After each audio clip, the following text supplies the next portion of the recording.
Hi friends, அஸ்ஸலாமு அலைக்கும். Welcome to my channel.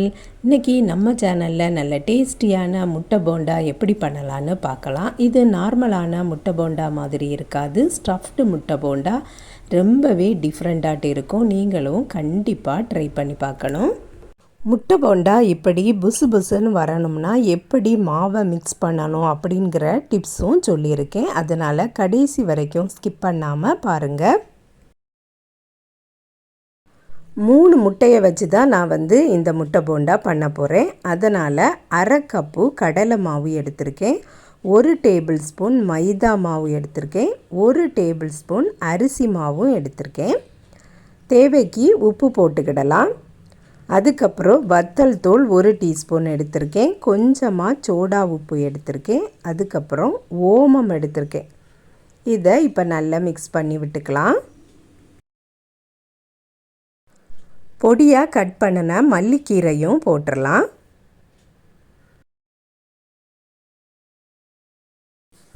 இனி கொஞ்சமாக தண்ணி ஊற்றி மிக்ஸ் பண்ணலாம்.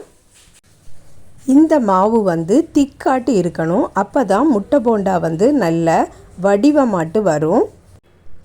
வாழைக்காய் பஜ்ஜிக்கெலாம் இருக்கிறது மாதிரி மாவு லூஸாட்டு இருக்கக்கூடாது. மைதா மாவு, அரிசி மாவு, ஓமம்லாம் போட்டிருக்கிறதுனால அந்த மாவே நல்ல டேஸ்டியாட்டு இருக்கும். பேட்டர் திக்காட்டு இருந்தால் தான் முட்டையில் ஒட்டி பிடிக்கும்.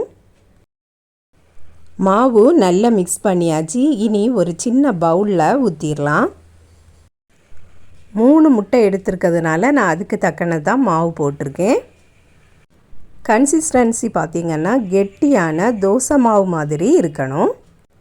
மாவை ஒரு ஓரமாக வச்சிடலாம். மிக்சர் ஜார் எடுத்துட்டு அதில் கொஞ்சமாக தேங்காய் துருவல் போட்டிருக்கேன், 1 கைப்பிடி மல்லிக்கீரையும் போட்டிருக்கேன், ஒரு சின்ன துண்டு இஞ்சி, ஒரு பச்சை மிளகு, 1 பல்லு பூண்டு, அதுக்கப்புறம் கொஞ்சமாக புதினா கீரை, உப்பு. இது இவ்வளத்தையும் தண்ணி ஊற்றாமல் அடிச்சுக்கலாம்.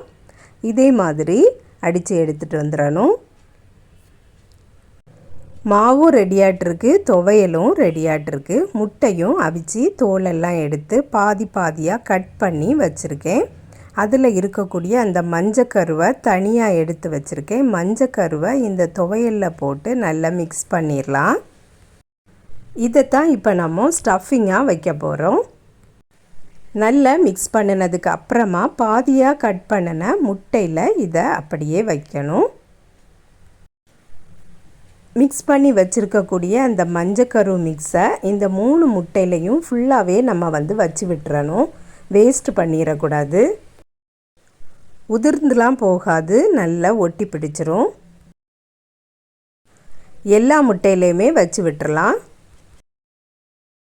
இப்படி ஸ்டஃபிங் வச்சுட்டு முட்டை போண்டா பொரித்து சாப்பிட்றதுனால ரொம்பவே டேஸ்டாக இருக்கும். முட்டை ஒரு மாதிரி சப்புன்னு இருக்காது.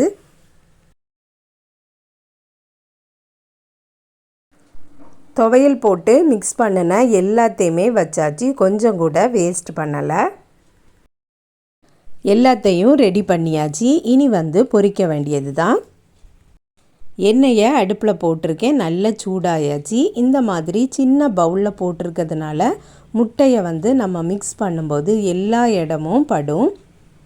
இப்படி நல்லா முக்கி எடுத்துட்டு நம்ம எண்ணெயில் போட்டுற வேண்டியதுதான். நல்ல புசு புசுன்னு வரும். மேலே வரைக்கும் முங்கல்லைனா இந்த மாதிரி கொஞ்சம் கோரி கோரி மேலே ஊற்றிடணும் எண்ணெயை. அதுக்கு பிறகு பையை நம்ம திருப்பி திருப்பி போட்டு எடுத்துட வேண்டியது தான். சீக்கிரமாகவே குக் ஆயிரும். நார்மலான பஜ்ஜி போண்டா மிக்ஸுக்கு நம்ம எப்படி வீட்டிலையே ரெடி பண்ணலாங்கிற வீடியோ நான் ஏற்கனவே அப்லோட் பண்ணியிருக்கேன். அதோட லிங்கையும் டிஸ்கிரிப்ஷன் பாக்ஸில் கொடுக்குறேன், செக் பண்ணி பார்த்துக்கிடுங்க. கலர் நல்லா சேஞ்ச் ஆனதுக்கு அப்புறமா எடுத்துட வேண்டியது தான். முட்டை போண்டா ரெடி ஆகிட்டு நல்லா ரவுண்டாக வந்திருக்கு. மாவு லூஸாட்டி இருந்ததுன்னா இந்த முட்டையில் ஒட்டாது. அடுத்ததையும் இதே போலையே முக்கி எடுத்து பொரிக்கலாம். ஈவினிங் சாயாக்கு கூட சாப்பிட்றதுக்கு நல்ல டேஸ்டியான டீ டைம் ஸ்நாக்ஸ் இது. பஜ்ஜி போண்டா மிக்ஸ்லாம் கடையில் வாங்கினா தான் நல்லாயிருக்கும் அப்படின்ட்டு எல்லாருமே கடையில் வாங்குகிறாங்க. இந்த மாதிரி நம்ம வீட்டிலையே மிக்ஸ் பண்ணியும் நம்ம வந்து செய்யலாம்.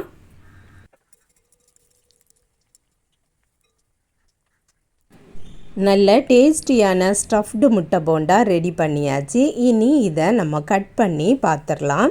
வெளியில் பார்த்திங்கன்னா நல்ல கிறிஸ்பியாட்டு இருக்குது, உள்ளுக்கு நல்ல பஞ்சு போல் இருக்கும்.